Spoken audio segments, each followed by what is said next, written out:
445000年前的银河深处，一颗红色星球正悄然划过黑暗，它叫尼比鲁。铁锈色的云层裹着它，火焰般翻涌。它曾经孕育生命，靠的是高空中那层稀薄的黄金屏障。无数金色微粒悬浮在大气顶端，锁住热量，也守住空气，让文明得以延续。可如今，这层屏障正在崩塌，天空不再安宁，陨石接连穿透大气，狂风席卷大地。远方恒星的光越来越刺眼，越来越无情。尼比鲁的文明早已登峰造极，阿努纳奇一族用巨石与金属筑起雄伟的城市，高塔直插云霄，飞船能穿梭于星际之间。他们寿命漫长，力量惊人，是真正有血有肉的强大生命。而站在这一切之巅的是至高无上的君王阿努，他的宫殿矗立在首都中央，赤红巨石砌成，金色纹路遍布墙体，一到夜晚便泛出柔光。站在宫殿最高处，他能俯瞰整片天空，可这片天空一天比一天糟糕。那天清晨，阿努独自立在巨大的水晶窗前，久久无言。窗外锈红色的云层缓缓掠过，他望着那层不断闪烁、越来越稀薄的大气，整个世界安静得可怕，仿佛一颗星球正一点点失去呼吸。就在这时，身后的大门缓缓开启，科学家们捧着发光的数据板走了进来，上面显示着最新的观测和模拟。阿努没有立刻回头，仍旧凝视着天际。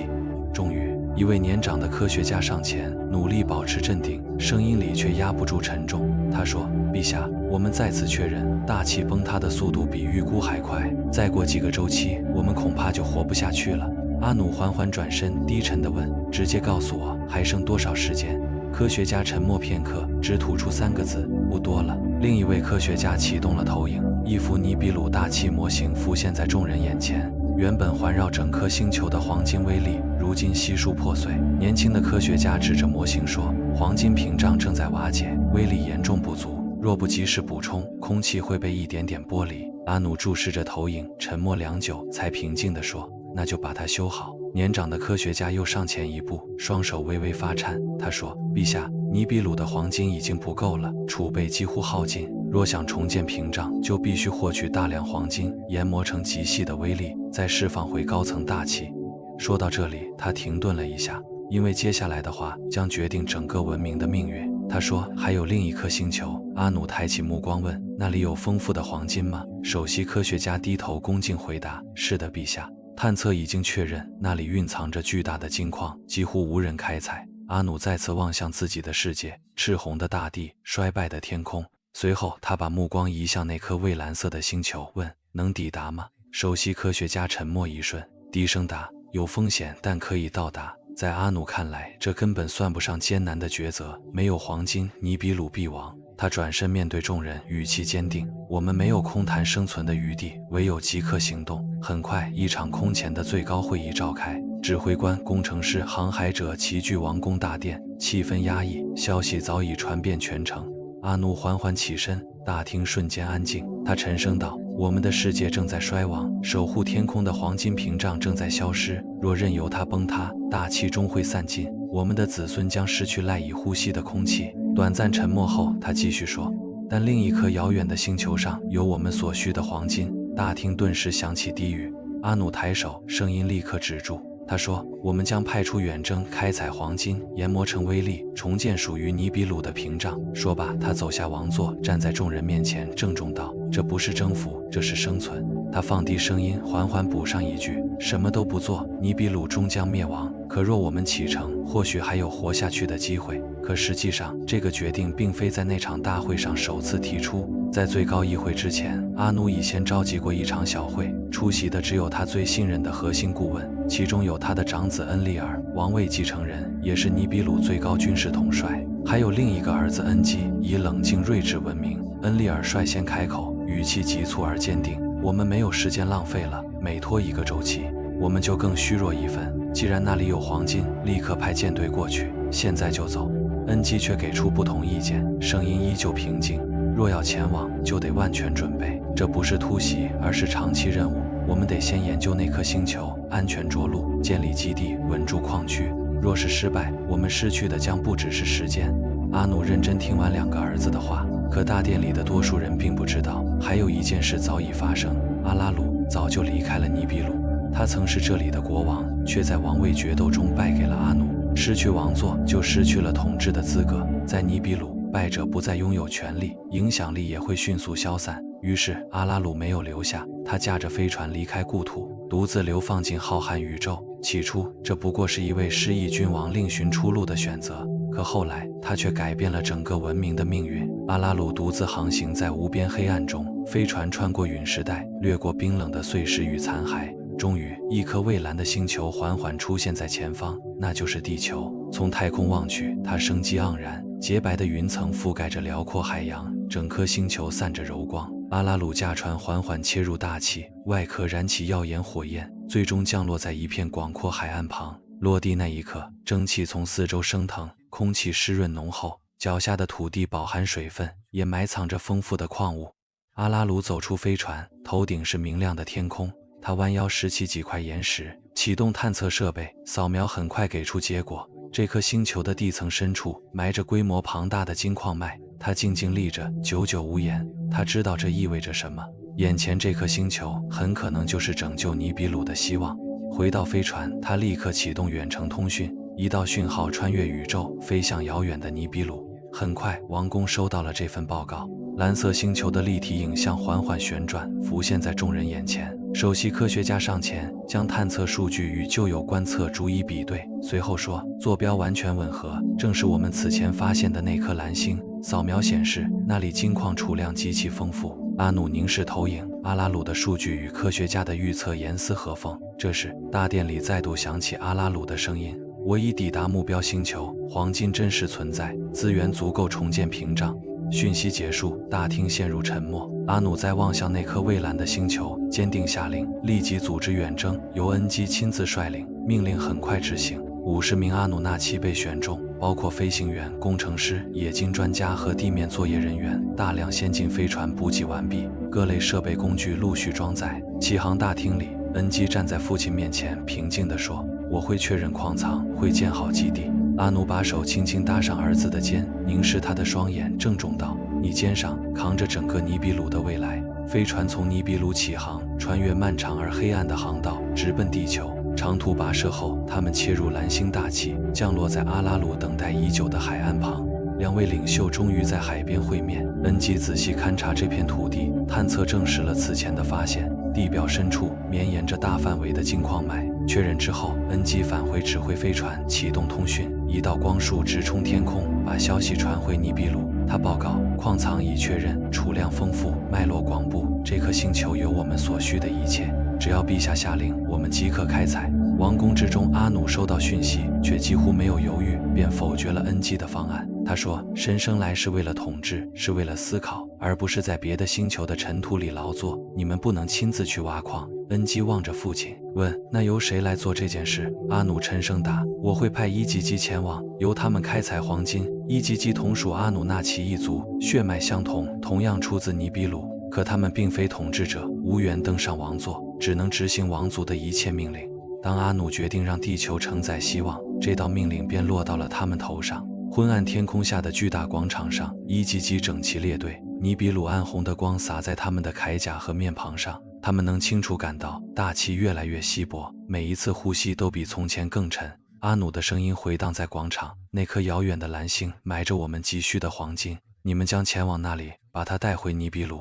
一位高级指挥官上前一步，低头行礼，只答了一句：“我们愿意前往。”很快，新一批飞船准备起航。这一次装载的不只是人员，还有大量重型设备和运输机械。伊吉基组成长长的舰队，再度离开尼比鲁，穿越宇宙，飞向地球。与此同时，恩基已经先行展开工作。辽阔的海岸线铺展在阳光下，海浪缓缓拍岸。恩基穿过沙滩与岩石，仔细查看地形、水源和地势，最终选定了河流与海洋交汇之处。第一座建筑就此拔地而起，金属框架彼此咬合，巨大的构件迅速拼成光滑的墙体，在阳光下反射出耀眼的光。高耸的信号塔也随之立起，负责在地球各处传递讯息，并与遥远的尼比鲁保持联络。这座聚落被命名为埃利都，成为阿努纳奇在地球建立的第一座城市。恩基坐镇城中，统一指挥，也持续研究这颗星球的地质。不久，伊吉基舰队抵达埃利都上空，无数飞船划过天际，依次降落。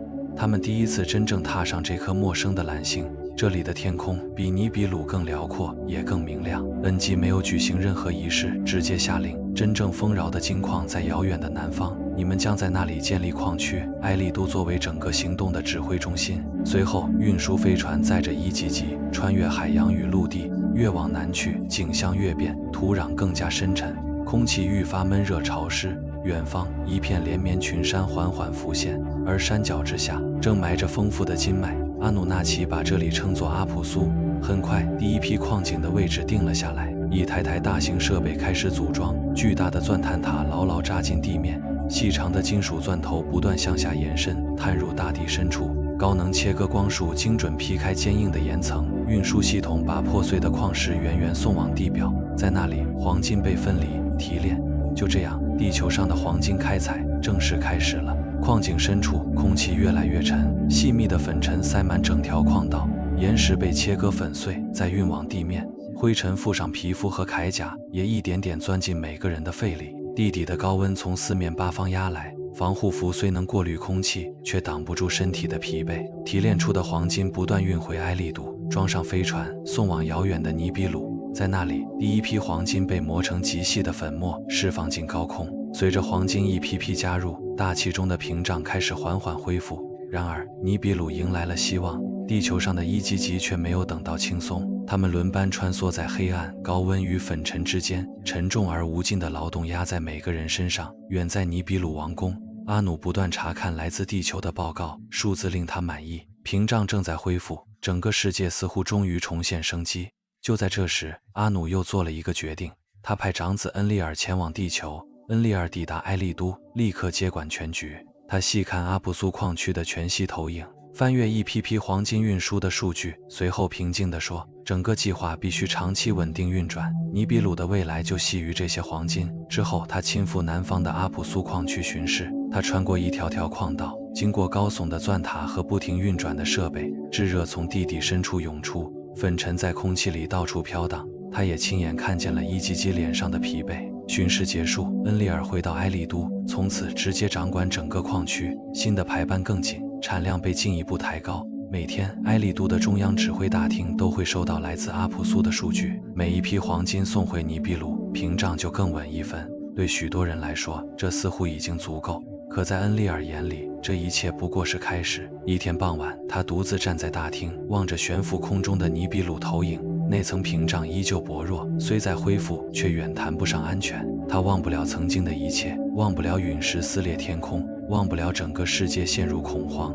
在他看来，恢复不等于安全，所以哪怕屏障完全修好，采矿也绝不会停。黄金必须继续储备，唯有如此，尼比鲁才不会再走到灭亡的边缘。后来，他向部下解释，危机结束不代表任务结束，我们真正要守护的是未来。于是，采矿向更深处推进。这项工程早已不只是为了活命。岁月流逝，几年过去，几十年过去，几个世纪也悄然划走。最终，时间跨越了数千年，阿普苏地下的矿区越来越庞大，无数矿井向地心延伸，深度远超尼比鲁的任何一座建筑。纵横交错的矿道像血管一样在地下蔓延，设备越来越大，钻机不断增强，开采效率持续攀升。可地底的环境从没因此变得轻松，灼热的高温压着人与机械，矿井越深，空气越沉，岩缝里不断渗出有毒气体，通风系统竭力维持流通，可挖得越深，环境就越恶劣。伊吉吉终日困在地下，在人工灯光下轮班劳作，铠甲蒙着厚厚的灰，沾满各种毒物。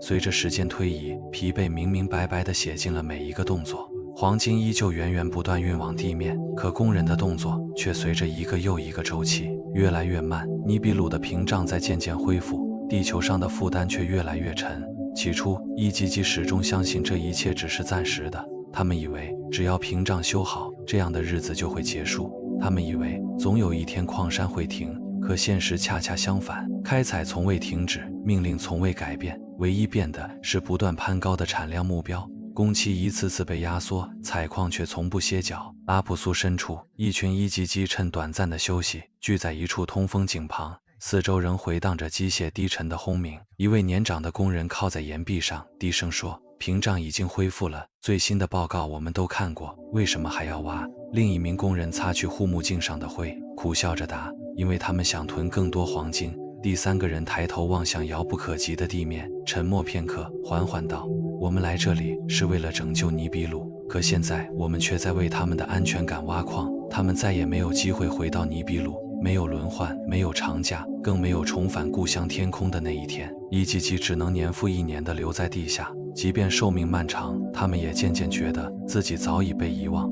与此同时，地面上的恩利尔依旧每天审阅生产报告，他始终认定自己是在保护尼比鲁，他相信唯有绝对的纪律才能换来永久的安全。他却从未察觉一股怨恨正在黑暗的矿井深处悄悄滋长，机械昼夜不停地轰鸣，传送带把矿石运往地面，提炼装置持续分离黄金与岩石，有毒的粉尘在人工灯光下缓缓飘散，这一切从未停歇。一天傍晚，矿井最深处，一台钻机突然停转，地底传来一阵震动，所有人都停下了手里的活儿，四周第一次陷入久违的安静。就在这一刻，一个念头同时浮上所有人的心头：这一切永远不会结束。当天夜里，数百名伊吉吉聚在一座开凿出的巨大岩洞里，昏暗的灯光照着一张张疲惫的脸，他们的眼神早没了初到地球时的光。一位伊吉吉缓缓走到众人面前，没有高喊，只平静地说：我们来这里是为了拯救自己的世界，而这件事我们已经做到了。屏障恢复了，我们却依旧被困在这里。人群立刻响起一阵低沉的骚动，另一名工人高声道：我们每天呼吸毒气，忍受高温，永远没有休息，这一切到底为了什么？这时又有人从后方站出来，声音冰冷而坚定：为了满足他们害怕失控的恐惧，整个岩洞瞬间沸腾。最后一位年长的伊吉吉缓缓上前，望着所有人，平静却坚定地说：我们想回家，我们不是工具。话音落下，岩洞死一般寂静，那份沉默比头顶数千米厚的岩层还要沉重。就在这一夜，他们做出了决定，一切从最安静的地方开始。第一座矿井里，一名工人放下了钻机，这一次他再没把它拿起。另一座矿井中，传送带缓缓停住，提炼系统一台接一台关闭，紧接着一支支火把被点燃，一级级把钻机、切割光束装置、金属支架全都搬到矿井入口。熊熊烈焰冲天而起，火光映着他们沉默的面孔，燃烧的钢铁不断炸裂，无数火星飞向夜空，金属融化的轰鸣在大地上久久回荡。随后，一艘艘飞船从阿普苏缓缓升空，向北飞去，目标正是埃里都。舰队抵达时，他们降落在城市外围，把整座城团团围住。月光下，埃里都的城墙依旧巍然，高耸的能量塔发出低沉的嗡鸣。城内守军迅速进入戒备。中央指挥大厅里，恩利尔还没看到画面，就已察觉空气里的异样。监视投影亮起，无数飞船正绕城降落。城门之外，数以千计的伊吉吉整齐列队，沉默地站着。伊吉吉的首领缓缓走出队伍，来到城墙与人群之间的空地。就在这时，恩利尔的声音透过能量塔回荡在埃利都上空：立刻返回岗位，开采必须继续。首领缓缓抬头，声音坚定，没有半分退让：我们不会再回去了。这句话像一道冲击波，迅速在人群中扩散。恩利尔的下颌骤然绷紧，愤怒喝道：你们是在为尼比鲁效力，是在为整个文明的存亡而战。然而首领仍立在原地，没有后退一步。他平静地答：曾经我们是为生存而工作，可如今我们只是在满足你们不断膨胀的储备。我们没有休息，每天呼吸毒气，终年活在地下，而你们却站在干净的空气里。话音落下，人群里响起一阵低沉而整齐的回应。越来越多的伊吉吉默默点头。首领压着内心的情绪，望向城墙上的恩利尔，缓缓道：我们与你们流着同样的血，我们从不是为了永远困在矿井里而诞生的。为了终结这场持续已久的起义，他们决定创造一种全新的生命，而这个决定也彻底改写了地球的历史。